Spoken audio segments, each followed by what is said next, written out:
Olá, paz e bem. Sejam bem-vindos de volta ao podcast Bíblia em Mutirão. Nesse segundo episódio, vamos continuar refletindo acerca da carta de São Paulo aos Efésios, o capítulo 5 e hoje também o capítulo 6. Recebemos novamente o nosso irmão Zé do Cerrado, ele que faz parte do Centro de Estudos Bíblicos, o CEBI. Recebemos também com muita alegria a Inês e a Marcela. Elas também vão participar desse bate-papo. Vamos lá? Boa reflexão. Então, algumas pessoas que estudam a carta dizem que ela não é uma carta. E Paulo não é o seu autor. Ô Zé, como que você explica isso? Muito bem. Então, vamos lá. Não é uma carta pelo seu estilo e pelo seu conteúdo. Se a gente for ler, percebe que não tem essa característica de carta e nem o conteúdo não corresponde a um conteúdo de carta. Ela se parece mais a um compêndio de doutrina, de ensino cristão, e melhor acho que seria dizer que é um diretório de orientação da vida cristã. Quer dizer, lembra os ensinamentos de Jesus, os princípios da fé e como os cristãos devem agir a partir disso. Então não é propriamente mesmo uma carta. E também o Paulo não pode ser o autor dela por duas razões primeiras. Pelo estilo, que não corresponde ao estilo de Paulo, e pelo conteúdo. Como nós já vimos no encontro anterior, que certos aspectos, sobretudo o capítulo 5 até o 6, versículo 9, na questão das mulheres e dos escravos, diverge radicalmente do mesmo conteúdo tratado por Paulo nas cartas autênticas. Então a gente conhece lá as cartas autênticas, a 1 Tessalonicenses, 1 e 2 Coríntios, Gálatas, Filipenses, Romanos e Filemon, onde ele trata da questão das mulheres e dos escravos, e é totalmente diferente isso aqui. Então não corresponde no conteúdo a Paulo. E depois tem uma razão cronológica. Paulo foi morto no ano 65 e a carta, ou chamada carta aos Efésios, data em torno do ano 85 da era cristã. Ô Zé, mas se essa carta, então, ela não foi escrita por Paulo e ela diverge de Paulo, por que ela é tão importante assim para as comunidades? O que ela tem de novidade? O que ela traz? E por que que se atribuiu ela a Paulo? Na verdade, a importância dela se dá porque ela se dirige a várias comunidades, as comunidades cristãs da época, levando um conteúdo animador, como eu vou resumir ainda em seguida, um conteúdo dando consistência à fé cristã e ligando isso com a prática. E como certamente tinha algumas pessoas que participaram da redação dessa carta, que eram discípulos de Paulo, né? Tinha alguma afinidade, às vezes faz alguma menção como se fosse a Paulo, até para dar um pouco mais de credibilidade à carta, né? Mas quem começou a chamar mesmo essa carta de Paulo é posterior, muito posterior. Inclusive hoje muita gente fala carta de Paulo, mas não é. Os estudos históricos aí confirmam claramente que não é de Paulo. E é importante dizer isso pelo que eu disse anteriormente, para mostrar que esse conteúdo, ou parte desse conteúdo dela, é até contraditório com o conteúdo de Paulo, como nós já vimos, e eu ainda vou reforçar isso aqui. Porque ela era direcionada para as comunidades. E do que ela trata? Isso, então nós já falamos disso no encontro anterior, mas resumindo, diria o seguinte: ela apresenta a centralidade de Jesus Cristo como cabeça, princípio, alicerce da igreja. O Cristo é a plenitude da revelação do amor e da graça do Deus Pai, do Deus Mãe. Esse é um ponto fundamental e logo no princípio é muito bonito, quase que é um hino o que está colocado no primeiro capítulo e parte do segundo capítulo, né? E ela mostra que as pessoas que confirmaram sua graça salvífica no batismo, todos recebem a graça, e os cristãos que foram batizados de um modo mais explícito e intenso, tornaram-se seguidores e seguidoras de Jesus, formando comunidades e famílias acolhedoras e amorosas em tempos sombrios, cheios de incertezas e rancor, até bastante semelhante com os tempos que nós temos vivido, né? E ela mostra que quando nos deixamos iluminar e penetrar pelo misterioso amor de Deus, vamos acolhendo as diferenças próprias de cada pessoa, com sua cultura e costumes. Isso é muito importante nessa carta, quando ela diz que gentios, judeus, gregos, circuncisos, não circuncisos, todos em Cristo se tornam uma só família. Não há distinção, escravos e livres, homens e mulheres também. Isso é muito importante a gente perceber nessa carta, como nós já acentuamos. A comunidade, né, busca acolher, amar as pessoas e não impor a própria cultura, mas anunciar a boa nova de Jesus Cristo, unindo as comunidades e garantindo a partilha. Mostra que todo amor é graça, é dom de Deus e é o sinal da presença de Jesus, que veio anunciar o amor e a paz. Ele é a referência, é a inspiração para uma nova humanidade, sempre em processo de reconstrução. Então, Jesus sempre é a referência, é a inspiração, é a fonte para se construir essa nova humanidade. Vamos ler um trechinho, vou pedir aqui a Marcela para ler para nós, capítulo 2, dos versículos 11 ao 18. Então, vamos lá. Portanto, lembre-se de que vocês, no passado, eram os gentios segundo a carne, chamados incircuncisos por aqueles que se chamam circuncidados, por causa de uma operação feita manualmente na carne. Lembre-se, naquele tempo, vocês estavam sem Cristo, excluídos da cidadania de Israel e alheios às alianças da promessa, sem esperança e sem Deus no mundo.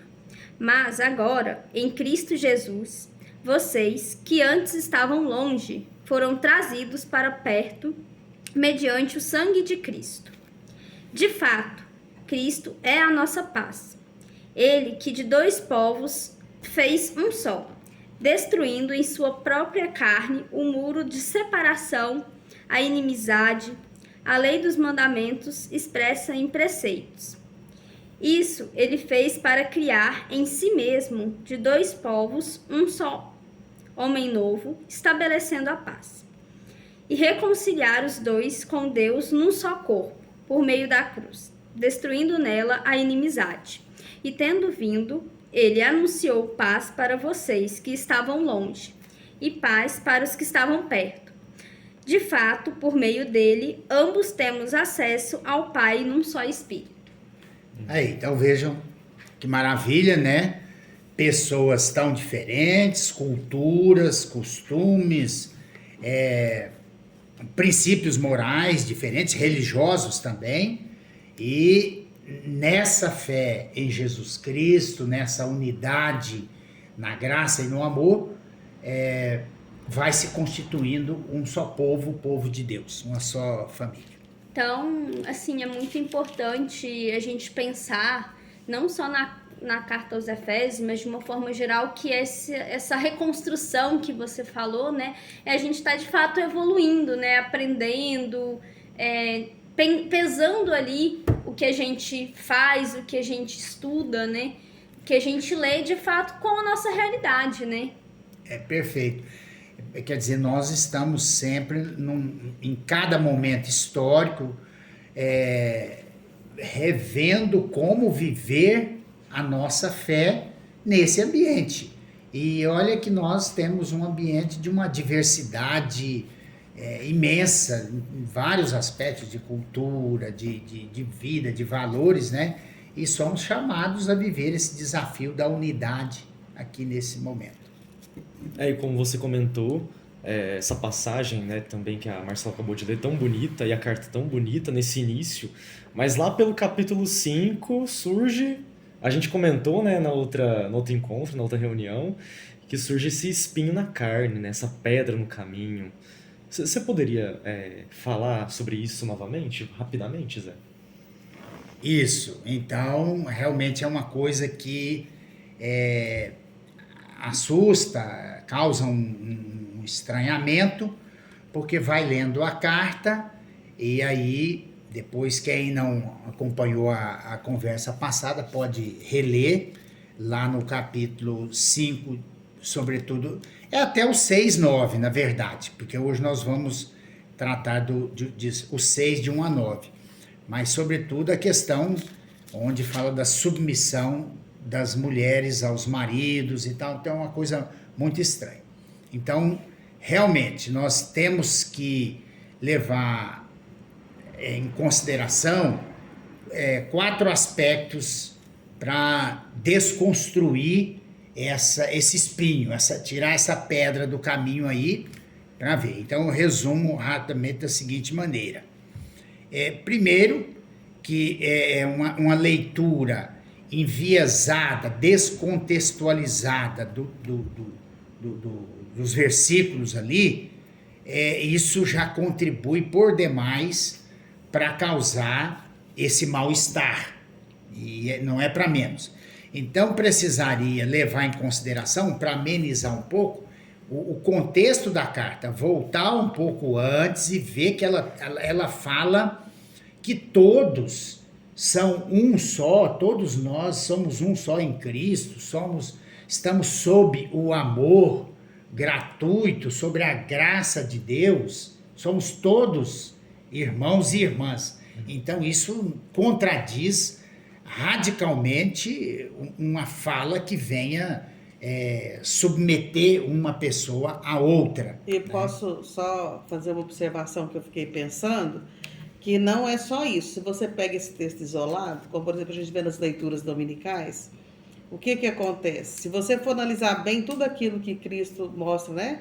Que o evangelista mostra da passagem de Cristo aqui, ele não, ao pé da letra, digamos assim, né? Ele não quis separar escravo e senhor, não quis separar homem e mulher, ele quis colocar todo mundo no mesmo patamar. E se você pega essa leitura individualizada, ela meio que contradiz aquilo que você vê lá no Evangelho, né? Então é por isso que é importante você ter esse contexto todo, senão fica um negócio meio contraditório, né? Que foi o que você falou na tua conversa, né? Que a gente tem que comparar também essa passagem com as ações de Cristo também, que dá para ver que há uma contradição aí, né? Que não está alinhado. E aí você pode até pensar que nesse momento, já que como você colocou no início, ela está fora meio que do contexto de vida de Paulo, né? Daquele momento de vida de Paulo, pode ser que tenha sido também por um momento de ações como os cristãos estavam vivendo naquilo ali, precisou de trazer também, chamar mais atenção ao estilo de vida. Podemos pensar nesse sentido também.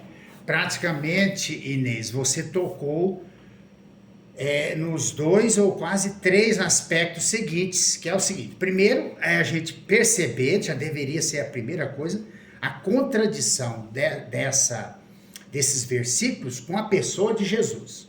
O Gabriel já falou isso. Então você percebe que a conduta, a palavra, as ações, a maneira como Jesus tratou as mulheres, e não admitiu, nós vamos depois até falar disso mais adiante, essa condição de senhor e escravo entre as pessoas.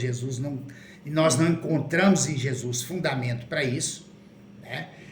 E Paulo, justamente o que eu falei aí no início, que nas cartas autênticas de Paulo e até mesmo nos Atos dos Apóstolos, nós percebemos o Paulo se referindo aos homens e mulheres de uma maneira harmônica, igualitária, sem qualquer discriminação.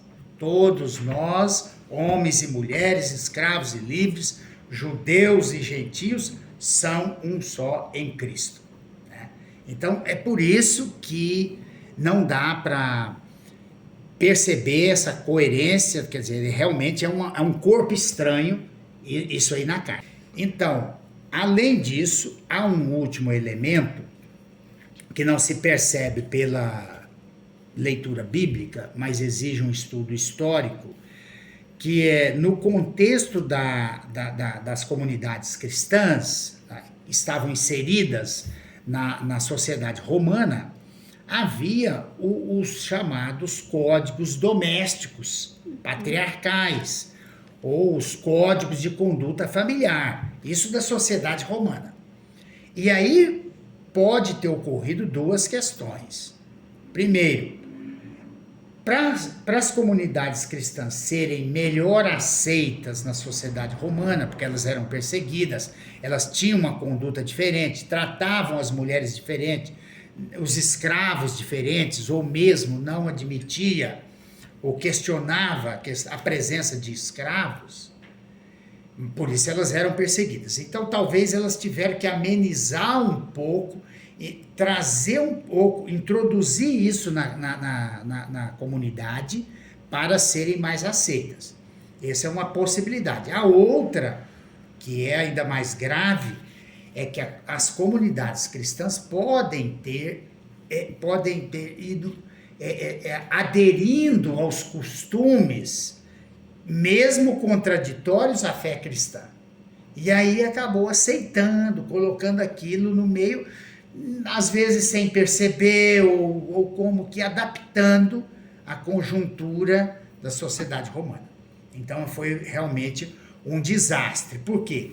Se isso deu um pouco mais de tranquilidade à convivência na sociedade romana, mas a novidade revolucionária de Jesus ficou um pouco esquecida, foi um pouco... se perdeu nesse tempo aí, né? Então esse é realmente nós percebemos que é um texto, nós vamos depois na conclusão falar disso, um texto, esse pequeno texto dentro da carta é um corpo estranho e não pode ser considerado como legítimo no conjunto da carta. Zé, mas antes da gente falar mais profundamente sobre esse capítulo 5, eu fiquei interessado no capítulo 6, que você falou que fala também da questão dos pais, dos filhos, né, da questão da submissão também, e dos escravos e também dos senhores, né, que também faz parte desses códigos domésticos, não é da época? Exatamente. Então, isso, agora nós vamos pegar um assunto que na conversa passada não abordamos, que é o restante do texto da carta, que, segundo os historiadores, entrou, por essas razões que nós já falamos, e a gente precisa fazer algumas considerações sobre esse texto. Então, a Inês vai ler para nós no capítulo 6, de 1 a 9. Filhos, obedeçam aos seus pais do Senhor, pois isso é justo. Honre seu pai e sua mãe, é o primeiro mandamento que inclui uma promessa, para que você seja feliz e tenha uma vida longa sobre a terra. Pais, não deixem seus filhos irritados, mas os eduquem na disciplina e com a correção do Senhor.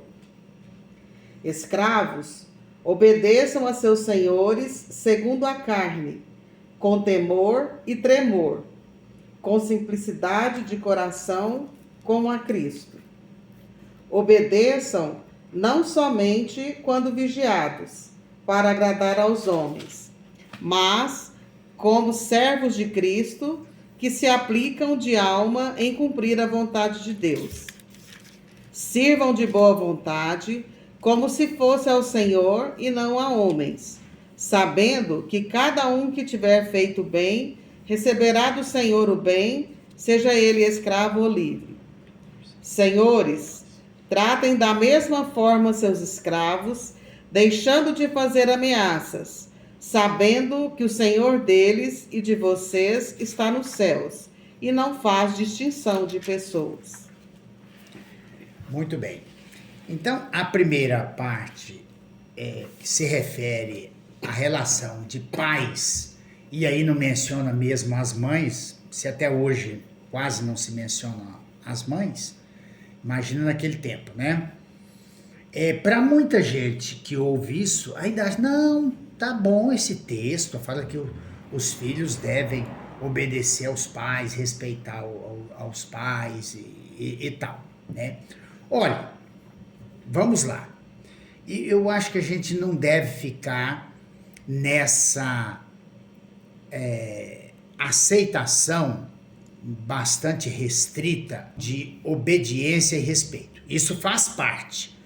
Mas eu remeto a um trecho do Evangelho de Lucas. Nós não vamos ler capítulo 15, de 11 a 32, que é o texto que fala da tal parábola do filho pródigo, que na verdade deveria merecer outro título.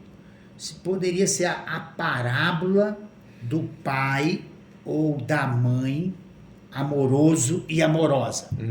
Esse é o foco principal, né? Então, ali sim, a gente vê uma relação de diálogo. O filho tem a liberdade de dialogar com o pai e dizer que vai embora. E o pai reconhece o direito do filho e lhe dá o direito, ele dá a liberdade de ir embora, deixar a casa e dar os bens que pertencem, né? E o filho vai e apronta coisas um pouco próprias da juventude, né? E depois agora é voltar à casa do pai. Muita gente se arrepia com isso, eu pego de chicote. Esse é o sentimento da paternidade, menos um pouco da maternidade cultural que predomina. Mas o Evangelho mostra outra coisa. E é ali naquele pai que espera a volta do filho que a gente pode ver muito mais, é mais comum na nossa cultura e nas nossas relações familiares, é a mãe que, na verdade, está esperando. É verdade. O pai. Por isso, a parábola é da mãe amorosa que espera.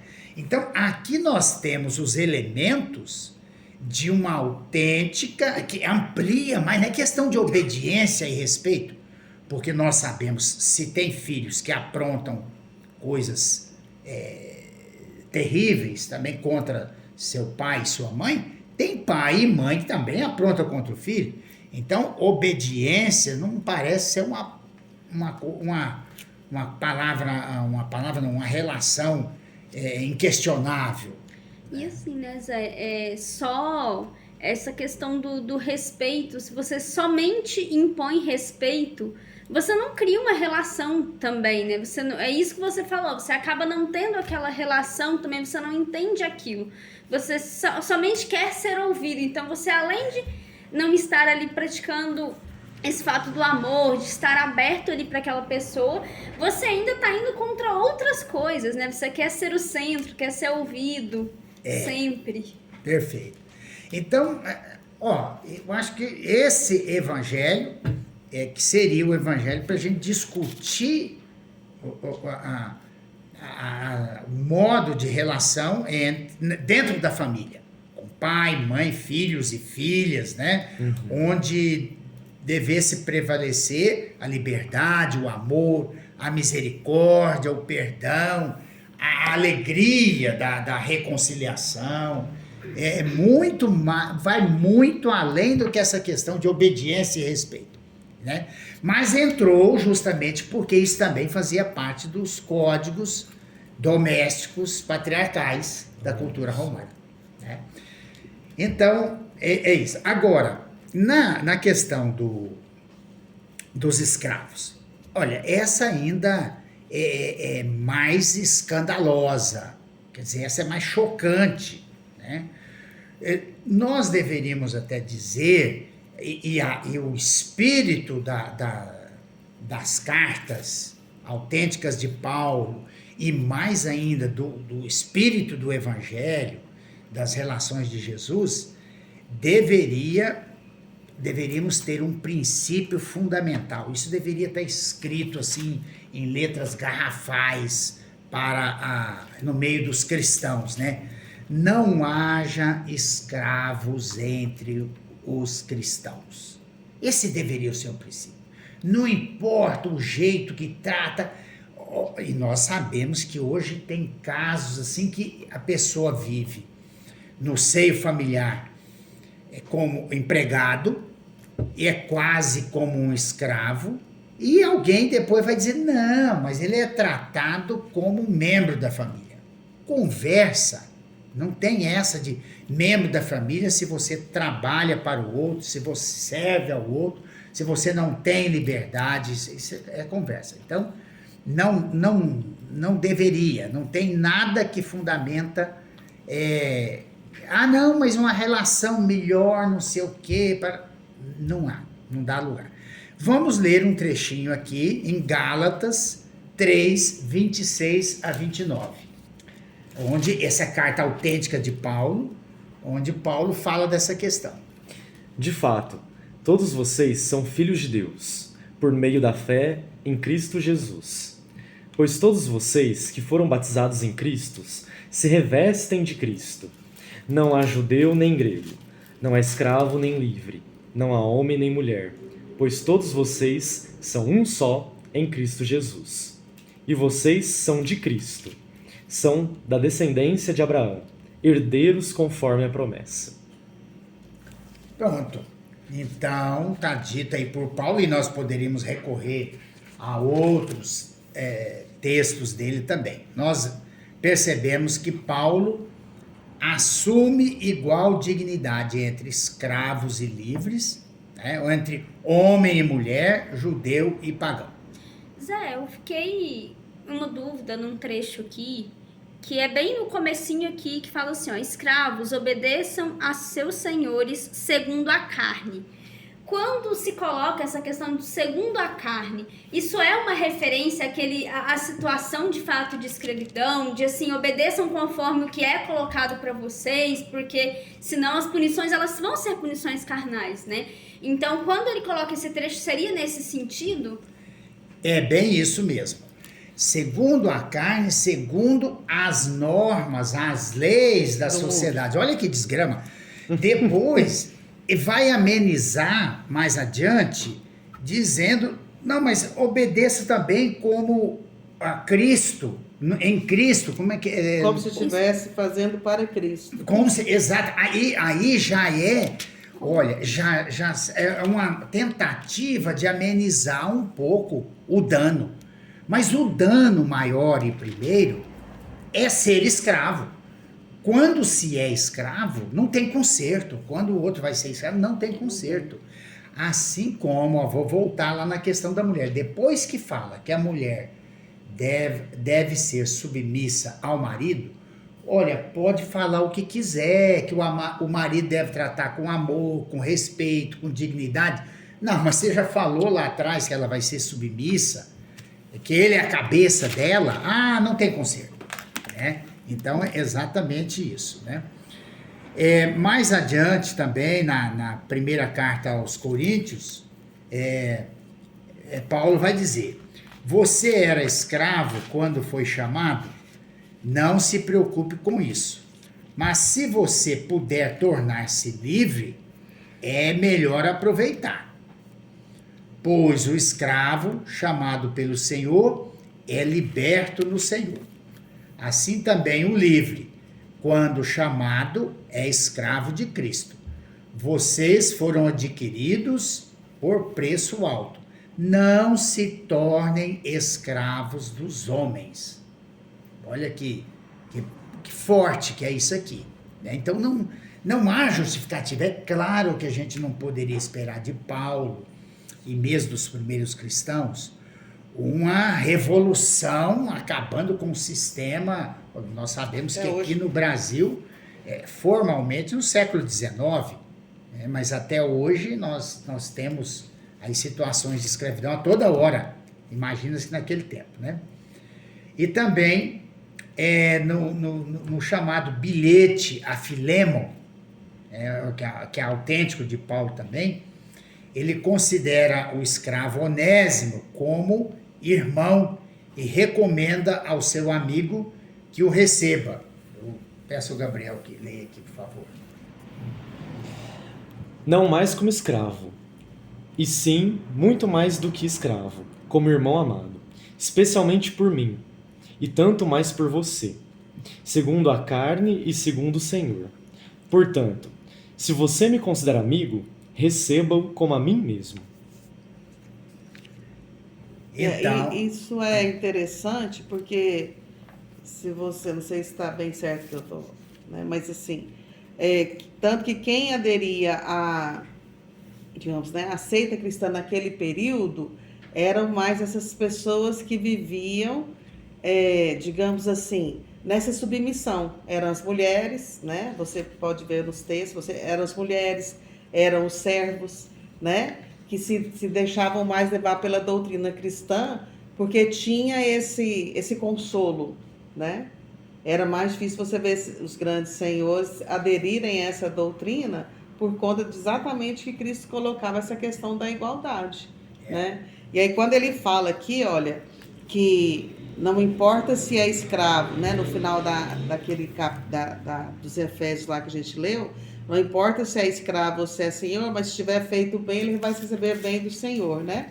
Então ele tenta amenizar esse processo, Sim. né? Mas ele deixa bem claro inicialmente que tem o senhor e tem o escravo. Né? E esse é o dano verdadeiro, é manter isso daí.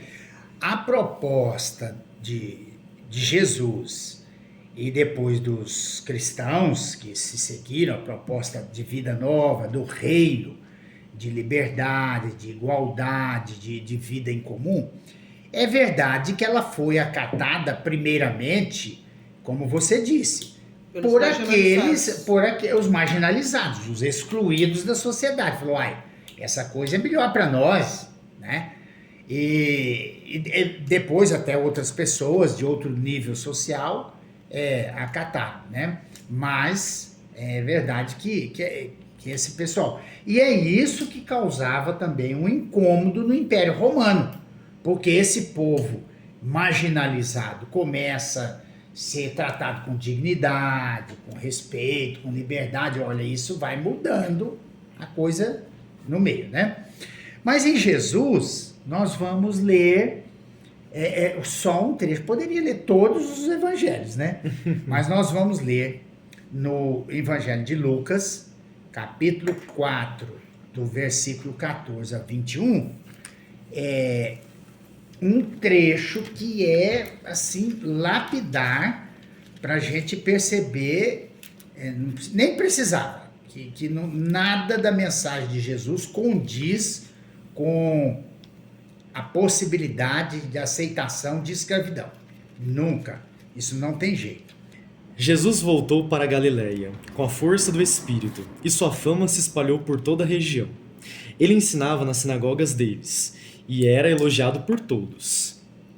Jesus foi para Nazaré, onde tinha sido criado. No sábado entrou na sinagoga, como era seu costume, e se levantou para fazer a leitura.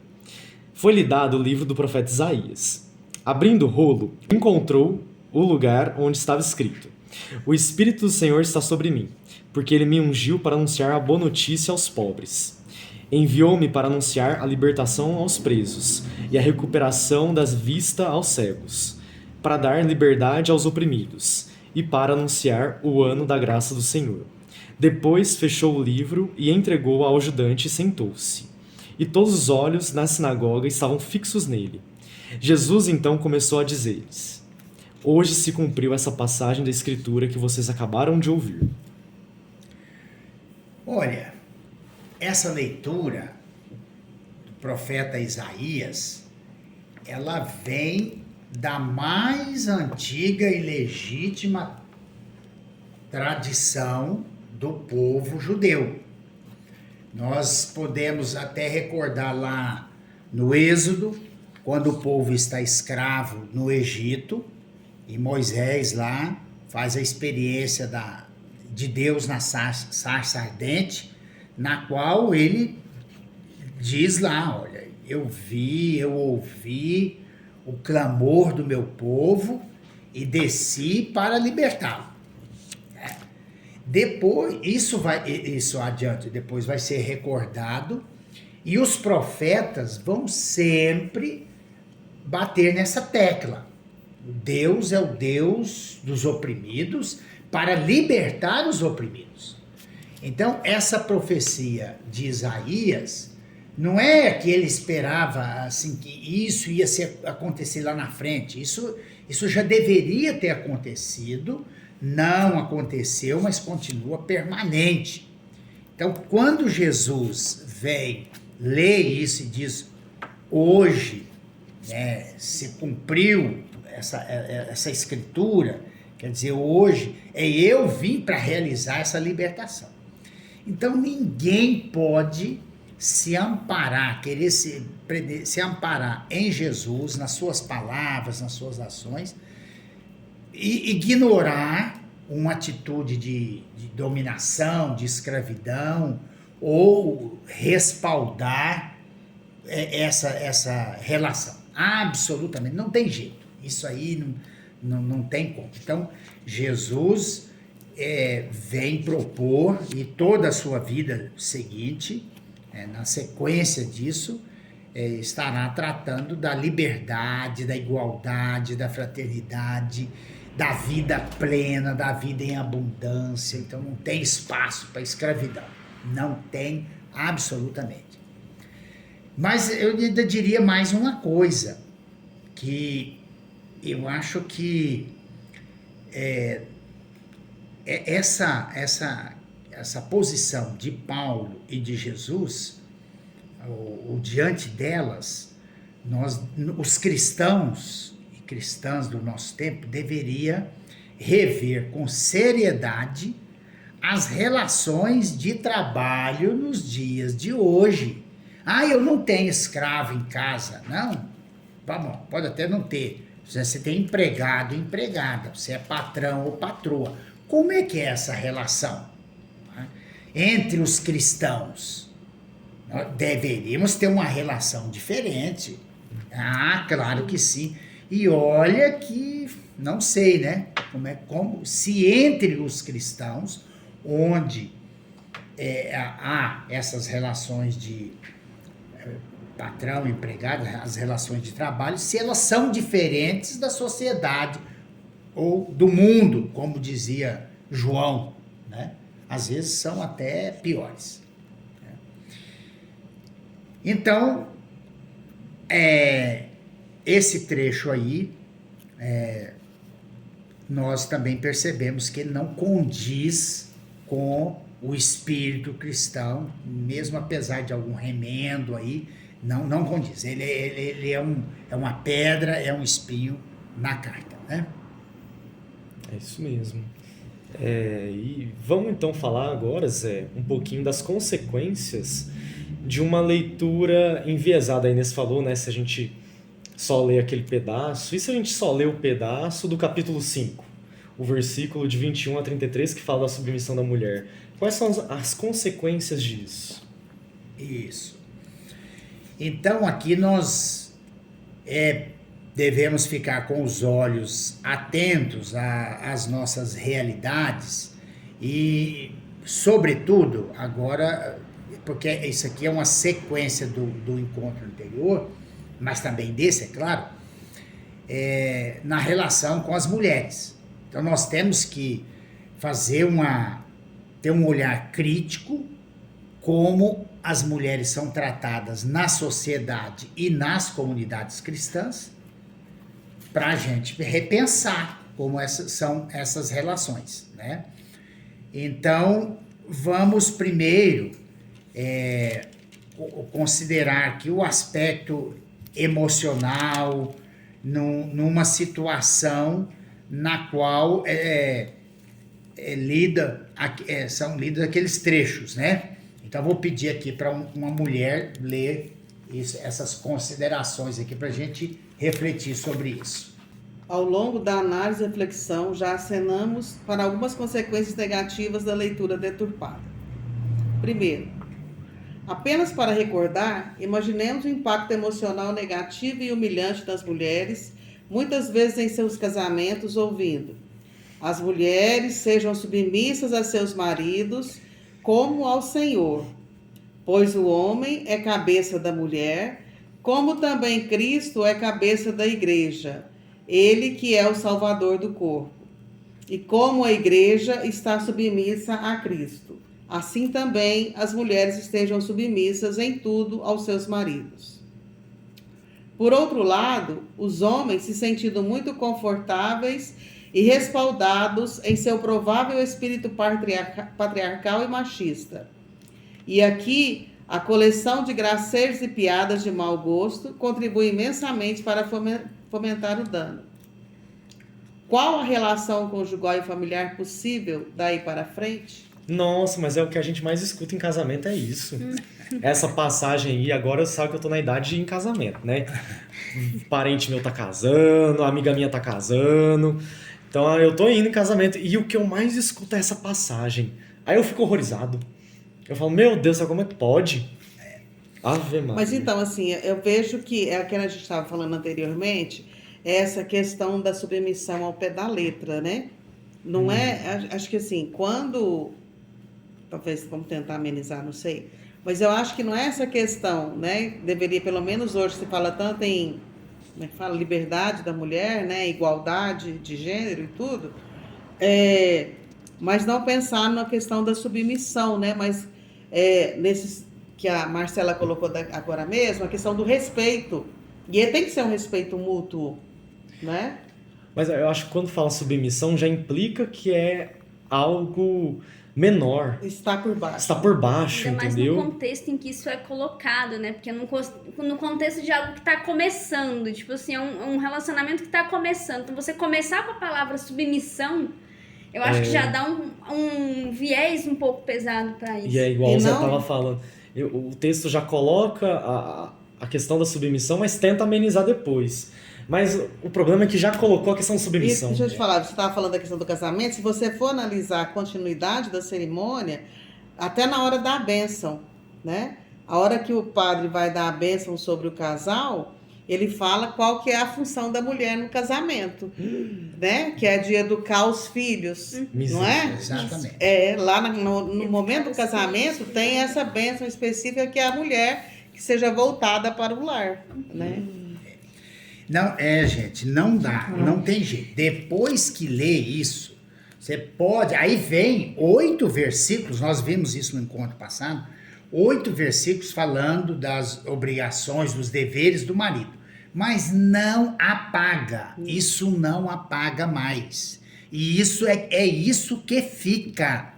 E, gente, e essa questão, olha, eu não sou psicólogo, mas vocês vão analisar isso do ponto de vista psicológico, o impacto emocional disso na mulher é terrível, né?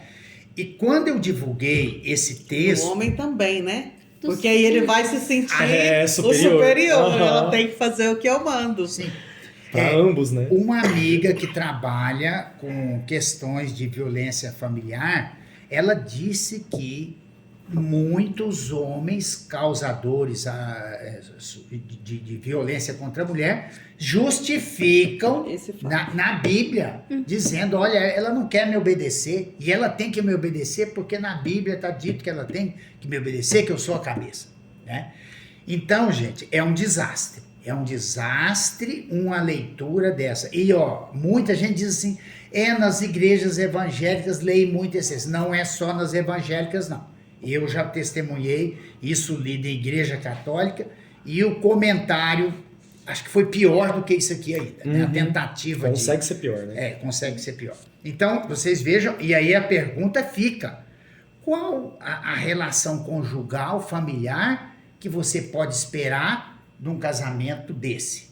Vai ser um desastre para a mulher. Para os filhos, né? Para todo mundo, até onde é que ela vai suportar isso. E tem mais um agravante, Zé.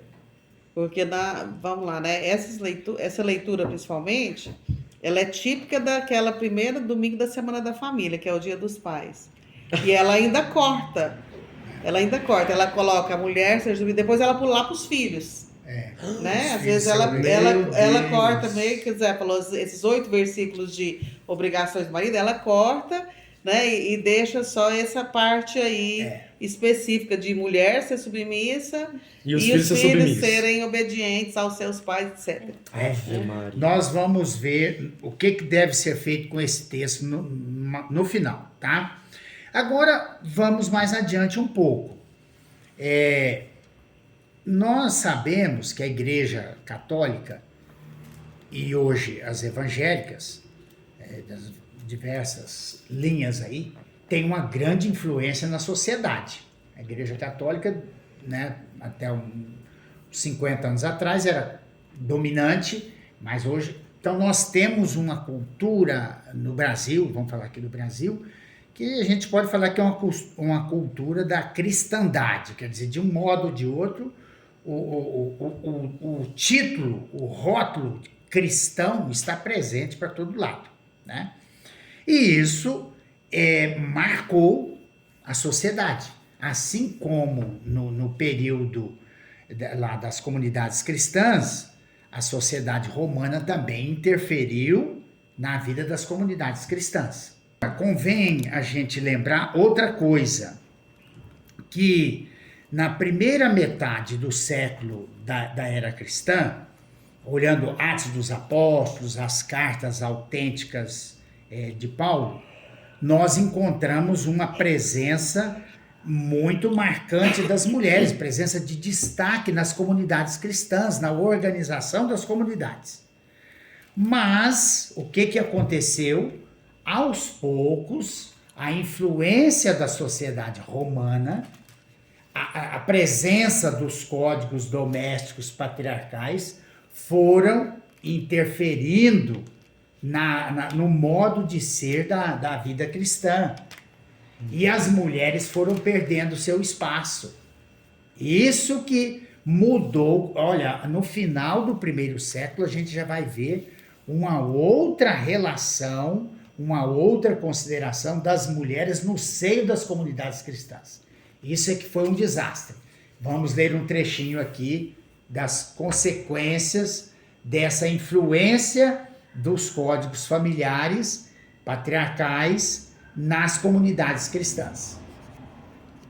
A partir daí, cada vez mais, teremos uma igreja masculinizada, hierarquizada e arredia as mulheres. Elas serão, além de silenciadas, perseguidas e reprimidas pela hierarquia eclesiástica.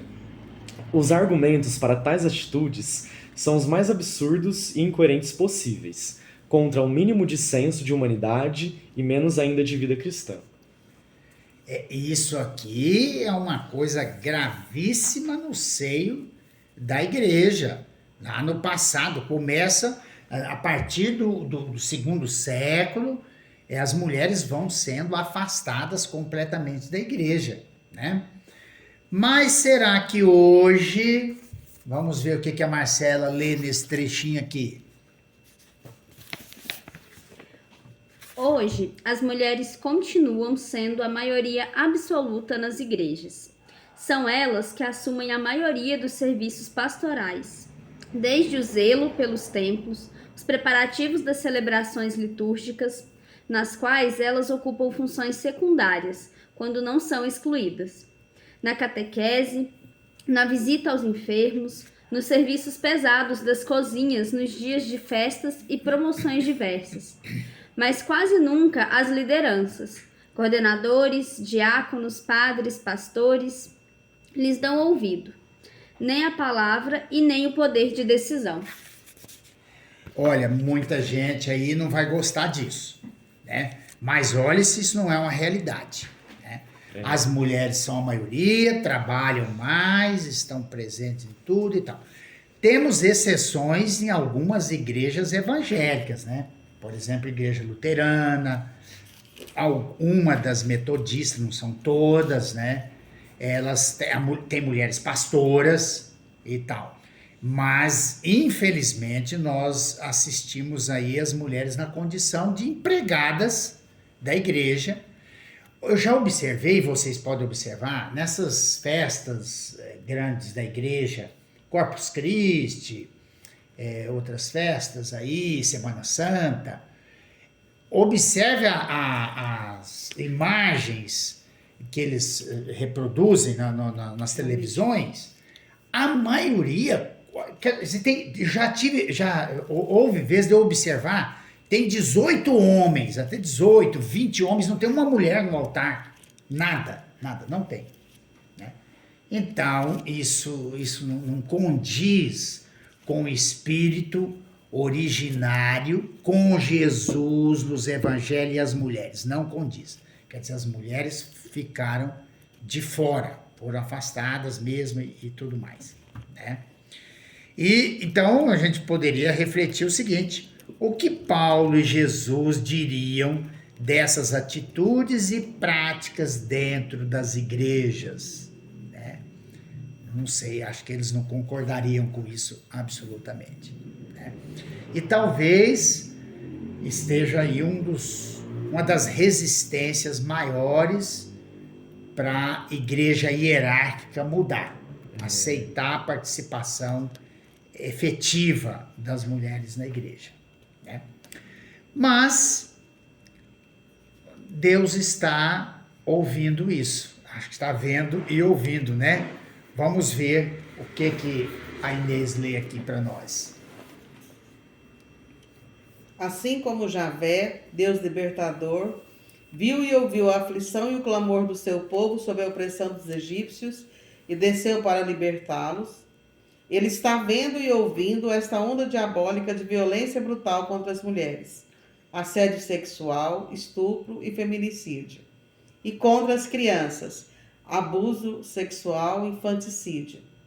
Não é estranho supor que tudo isto poderá ter suas raízes nesse passado distante que se prolongou até os tempos atuais. Alguém já disse: todo mal torna-se ainda maior ou pior quando realizado em nome de Deus ou a partir daquilo que se entende como sendo a vontade de Deus. Gente, quase todos os dias nas manchetes assim de um jornal só, você vê noticiado 1, 2 feminicídio. Uma coisa louca. Isso é o que sai num jornal, 2. Imagina o que não acontece nesse Brasil por aí, né? E aí fica uma coisa para incomodar mesmo as nossas consciências de igreja, de cristãos e cristãs. O quanto isso que está acontecendo, esse mar de violência contra as mulheres, contra as crianças, né? Não é uma consequência desse tratamento machista, dominador, que foi crescendo e respaldado em nome de Deus. Isso é seríssimo. Nós devemos pensar nisso. A hierarquia da nossa igreja, os pastores, deveriam pensar nisso. Gente, essa discriminação, esse preconceito, esse afastamento das mulheres, deu aos homens, em nome de Deus, um poder de dominar.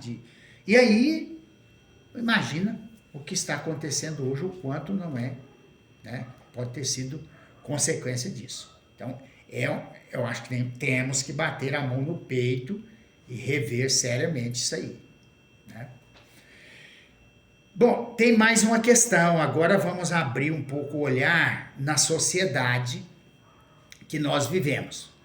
Porque essa sociedade, desde o início do cristianismo, aliás, a partir do 3º século, quando a igreja faz aliança com o Império Romano, que essa é uma questão muito séria, torna-se a religião oficial do Império Romano, e é imposta aos povos dominados à força como a religião, e vem para o Brasil, chega aqui, tem que dominar os moradores aqui, os indígenas, depois vem os escravos e são batizados à força e obrigados a professar a fé cristã, como nós sabemos pela história.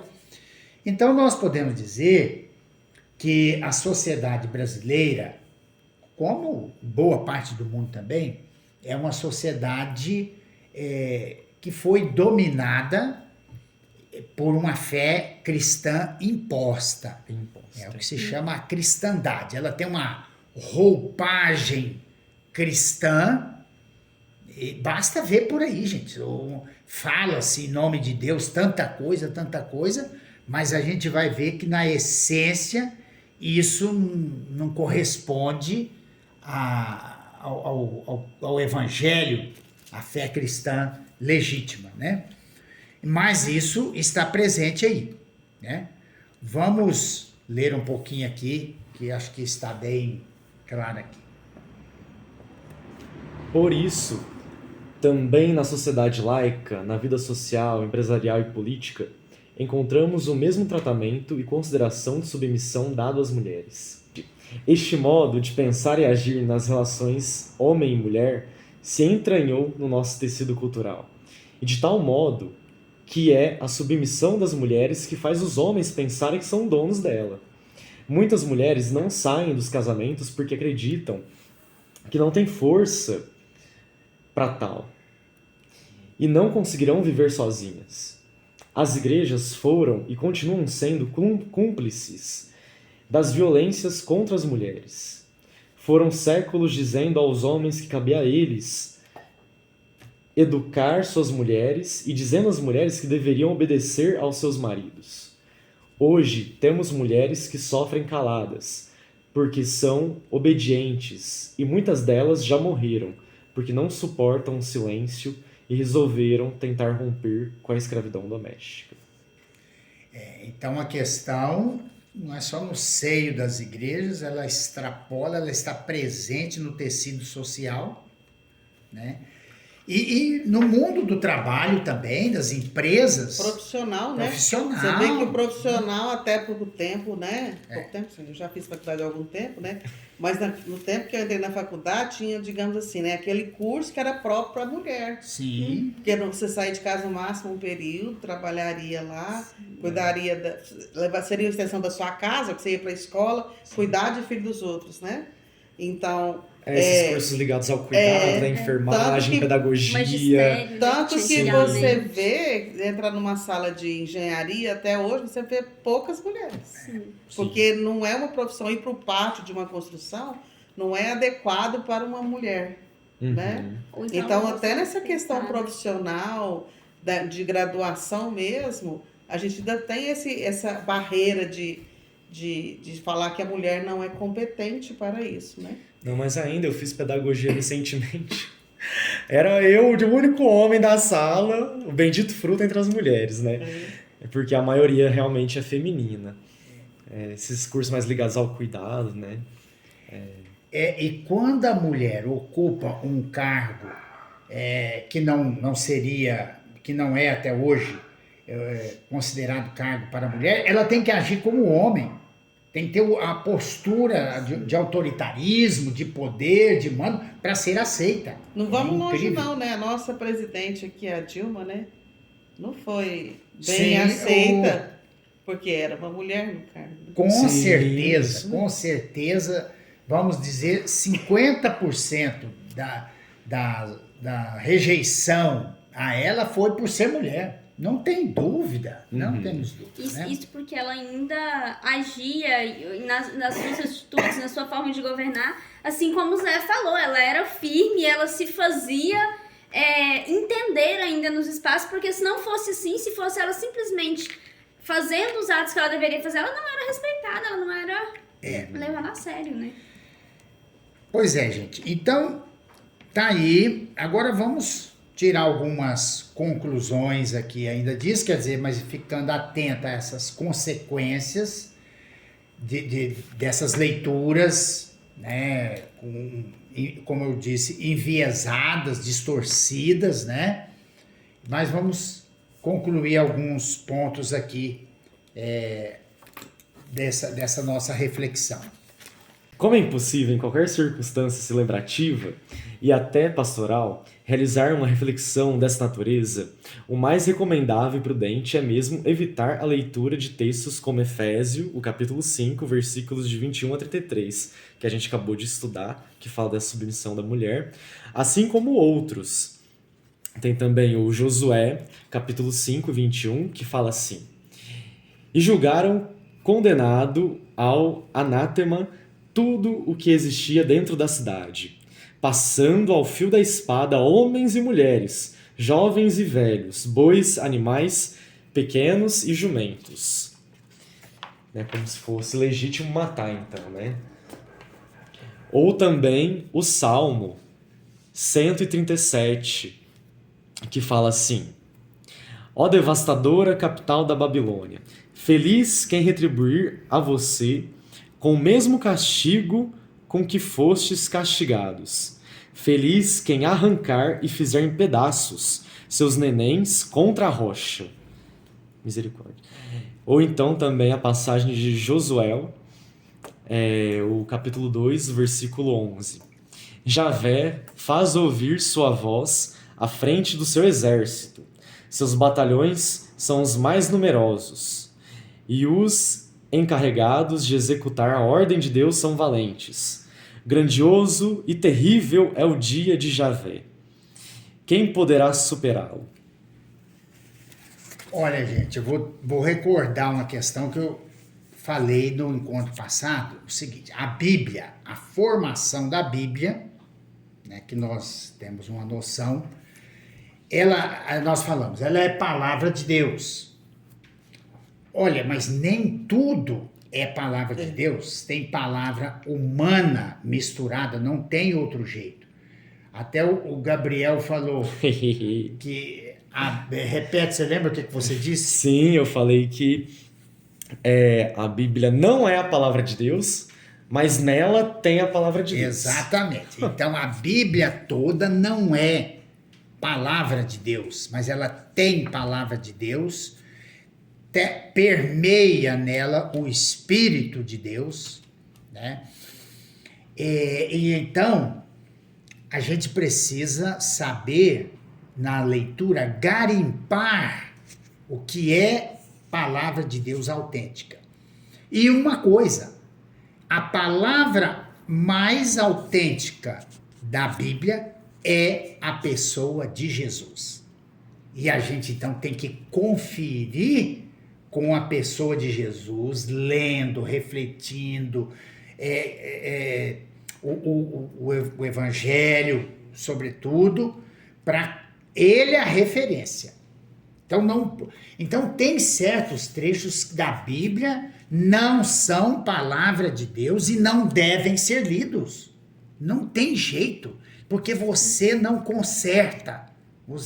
Então, um trecho como esse aqui da Carta aos Efésios não é para ser lido numa liturgia, ou num momento. Você vai gastar tanto tempo para explicar tudo isso, para concluir que aquele texto não é autêntica palavra de Deus. E não é, né? Então, essa é uma conclusão que a gente tem que tirar, que aquilo ali não é. A pessoa de Jesus é a autêntica palavra de Deus, é a referência para a gente aferir outras palavras, seja do primeiro, seja do Segundo Testamento também, né?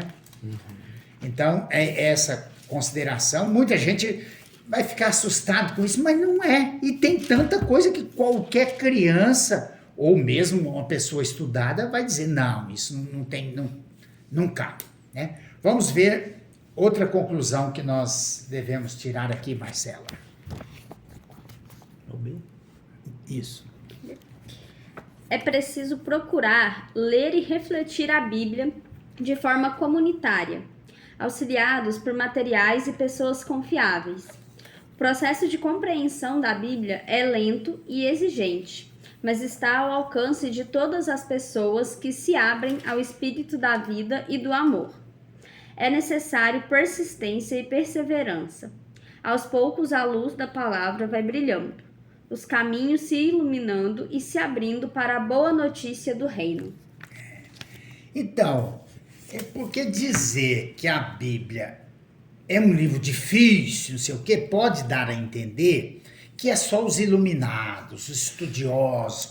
Não, ele é difícil, como também outros livros, ou outras coisas também são difíceis, mas com o espírito aberto, comunitário, focado na pessoa de Jesus, dá para perceber o que é realmente mais importante, e o que é contraditório, o que não é essencial, né?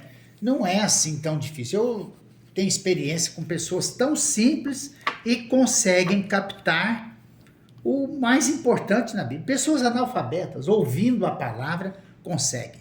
Que a questão não é de inteligência, não é de capacidade intelectual. A questão fundamental é de um coração aberto, é de um espírito generoso, é de uma mente aberta ao sopro do Espírito. Então, acho que é assim que a gente deve ver. E para finalizar, mais uma conclusão, Inês, vamos lá. Não podemos aceitar o fatalismo, força do destino, vontade de Deus e outros. Ou a naturalização. Tal coisa é assim mesmo, sempre foi assim, das realidades humanas, sociais e culturais. Todas elas foram construções, bem ou mal pensadas e planejadas, para o bem ou para o mal da vida humana. Elas estão aí. Cabe a cada geração avaliá-las, revê-las e reconstruí-las em conformidade com os sinais dos novos tempos. Aliás, Jesus nos advertiu sobre a importância de sabermos interpretar os sinais dos tempos. E o critério fundamental há de ser sempre a promoção da vida, da justiça e a defesa da dignidade de todo ser humano.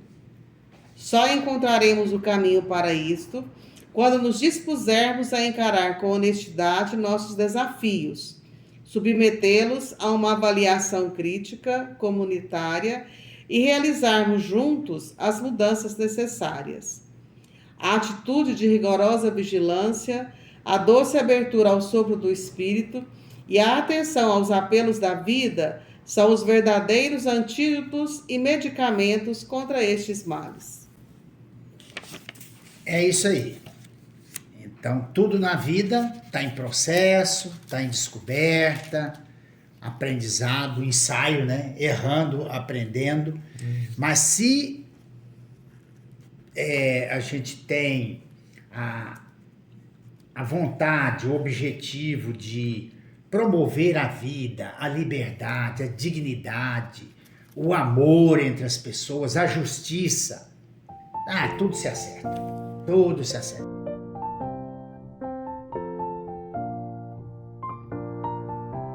E esse foi o segundo episódio do podcast Bíblia Mutirão.